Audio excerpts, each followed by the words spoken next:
Assalamualaikum warahmatullahi wabarakatuh.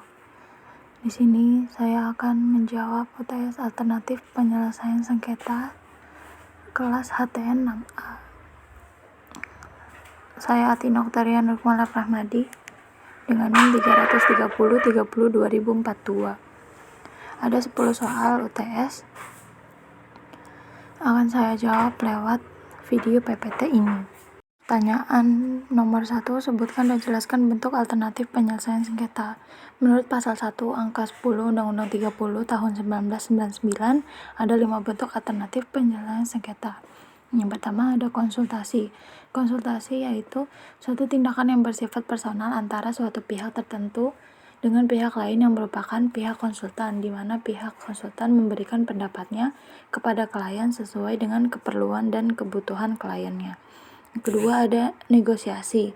Negosiasi itu suatu upaya penyelesaian sengketa para pihak tanpa melalui proses pengadilan dengan tujuan kesepakatan bersama atas kerjasama. Lalu ada mediasi, dengan cara sengketa melalui proses perundingan untuk memperoleh kesepakatan para pihak dengan dibantu oleh mediator.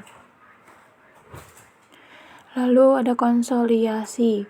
Konsiliasi yaitu penengahan akan bertindak menjadi konsiliator dengan kesepakatan para pihak untuk mengusahakan solusi yang dapat diterima. Yang terakhir ada arbitrase, yaitu penyelesaian sengketa di luar pengadilan umum yang didasarkan pada perjanjian arbitrase yang dibuat secara tertulis oleh para pihak yang bersengketa. Lalu pertanyaan nomor 2, perbedaan dan penyelesaian sengketa, litigasi dan non-litigasi. Litigasi itu menggunakan jalur hukum sebagai langkah akhir dengan pihak-pihak yang bersengketa mengajukan tuntutan ke pengadilan dan mengikuti proses berjalannya persidangan. Dan litigasi melakukan penyelesaian masalah di ruang sidang dari pengadilan terkait. Sedangkan non-litigasi menggunakan jalur luar hukum atau jalur kekeluargaan untuk menemukan titik temu dari hasil sengketa menggunakan metode negosiasi, mediasi, dan arbitrase. Biasanya non-litigasi bisa melakukan penyelesaian sengketanya di tempat yang sesuai dengan keinginan kedua belah pihak. Selanjutnya, bagaimana tahap penyelesaian sengketa mediasi? Yaitu yang pertama memulai proses mediasi, yang kedua merumuskan masalah dan menyusun agenda, yang ketiga mengungkapkan kepentingan tersembunyi, yang keempat membangkitkan pilihan penyelesaian sengketa, yang kelima menganalisis pilihan penyelesaian sengketa, 6 proses tawar-menawar akhir, yang ketujuh mencapai kesepakatan formal. Lalu pertanyaan nomor 4, bagaimana mekanisme penyelesaian sengketa negosiasi? Dalam negosiasi, para pihak berinisiatif untuk melakukan pertemuan, membahas dan mencari jalan keluar atas persoalan yang ada. Tidak ada pihak ketiga yang terlibat, sehingga kedua belah pihak berdialog langsung untuk menemukan solusi konflik.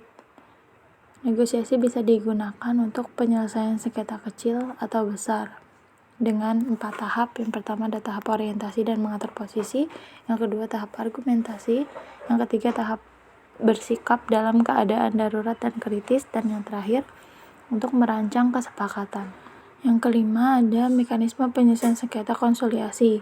Mengenai konsiliasi yang dapat ditemukan dalam Black's Law Dictionary yang menyatakan bahwa conciliation is a adjustment and settlement of a dispute in a friendly, antagonistic manner used in court before trial with a view toward avoiding trial and in labor dispute before arbitration. Court of conciliation is a court with proposed term of adjustment so as to avoid litigation. Atau Undang-Undang 30 tahun 99 tidak memberikan suatu rumusan yang eksplisit atas pengertian dari konsiliasi ini. Rumusan tentang konsiliasi ini dapat ditemukan dalam pasal 1 angka 10 di alinea 9 penjelasan umum Undang-Undang 30 1999, di mana hanya disebutkan bahwa konsiliasi merupakan salah satu lembaga alternatif dalam penyelesaian sengketa. dengan tahapan mengajukan permintaan konsiliasi secara tertulis, penunjukan konsiliator, proses konsiliasi mendapatkan hasil akhir konsiliasi, dan mendaftarkan kesepakatan konsiliasi jika konsiliasi berhasil. Yang keenam, bagaimana latar belakang munculnya Perma nomor 1 tahun 2006 tentang prosedur mediasi di pengadilan disebabkan karena tingginya tuntutan perkara di MA dan badan-badan peradilan di bawahnya, sehingga para pencari keadilan harus menunggu proses penyelesaian dalam jangka waktu yang panjang. Selanjutnya, penyelesaian sengketa melalui arbitrase, yaitu ada 3. Yang pertama, pengajuan permohonan arbitrase dengan mencantumkan posisi identitas para pihak dan alasan mengajukan sengketa yang diselesaikan melalui arbitrase. Dan yang nomor 2, penunjukan arbitrase. Dalam hal ini, pemilihan arbitrase dibebaskan baik arbitrase nasional maupun arbiter asing. Dan yang terakhir, sidang arbitrase yang berjangka waktu 180 hari sejak majelis panel terbentuk. Pengertian arbitrase institusional dan arbitrase ad hoc. Arbitrase institusional adalah arbitrase yang disebut arbitrase tetap, diselesaikan melalui lembaga permanen yang didirikan untuk menyelesaikan sengketa secara nasional maupun internasional. Dan arbitrase ad hoc atau voluntary arbitration adalah arbitrase yang dibentuk setelah terjadi sengketa dengan penyelesaian dalam kurun waktu tertentu. Yang ke-9, mekanisme pengangkatan hakim arbiter. Undang-Undang Nomor 30 Tahun 1999 tentang arbitrase dan alternatif penyelesaian sengketa mengatur syarat menjadi arbiter. Dalam pasal 12 dijelaskan yang dapat ditujukan atau diangkat sebagai arbiter, yaitu ada 6. Yang pertama, cakap melakukan tindakan hukum. Yang kedua, berumur paling rendah 35 tahun. Yang ketiga, tidak mempunyai hubungan keluarga sedarah dengan salah satu atau kedua belah pihak sengketa. Dan yang keempat, tidak mempunyai kepentingan finansial atau kepentingan lain atas putusan arbitrase, memiliki pengalaman serta menguasai secara aktif di bidangnya paling sedikit 15 tahun, dan yang terakhir, hakim, jaksa, panitera, dan pejabat peradilan lainnya tidak dapat ditunjuk atau diangkat sebagai arbiter. Dan soal yang terakhir, perbedaan kewenangan BANI dan Basarnas. Kewenangan BANI atau Badan Arbitrase Nasional Indonesia diatur dalam pasal 1 ayat 1 Anggaran Dasar BANI.